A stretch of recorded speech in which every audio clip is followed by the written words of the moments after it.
Hello everyone, আমি বুচু, তোমরা দেখছো বুচুস বকবক। আজকে ছিল রামনবমী, বাড়িতে ছিল রাম পুজো, সকলে এখানে পুষ্পাঞ্জলি দিচ্ছিল। আমি সেটারই ভিডিও ক্লিপ তোমাদের সাথে শেয়ার করছি।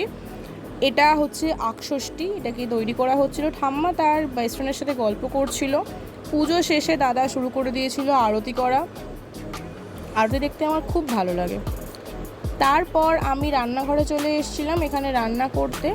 এখানে আমি আলুর দমের আলু ভেজে নিচ্ছিলাম। তারপরে খাওয়া দাওয়া শেষ করে নিয়েছিলাম। তারপরে বেরিয়ে চলে এসেছিলাম দিদির বাড়ি পড়তে যাব বলে। ভীষণ টায়ার্ড লাগছিল।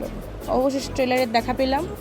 তারপরে আমি যখন বাড়ি আসবো, দাদা হঠাৎ ফোন করে বললো যে একটা কাজের জন্য ওর কাছে যেতে হবে। তো সব কিছু ছেড়ে ছুড়ে চলে গেছি ওর কাছে। শোনো ও কী বলছে।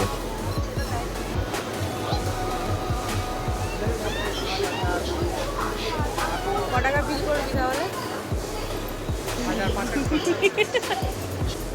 তারপর দুই ভাই বোন মিলে গাড়ি ধরে বাড়ি চলে এসে ডিনারটা করে নিয়েছিলাম। রইল আজকের কিছু সুন্দর দিনের কিছু সুন্দর সুন্দর ছবি। আজকের দিনটা শেষ করেছিলাম অরিও ডেয়ার মিল্ক দিয়ে। দেখা হবে খুব তাড়াতাড়ি। জয় শ্রীরাম।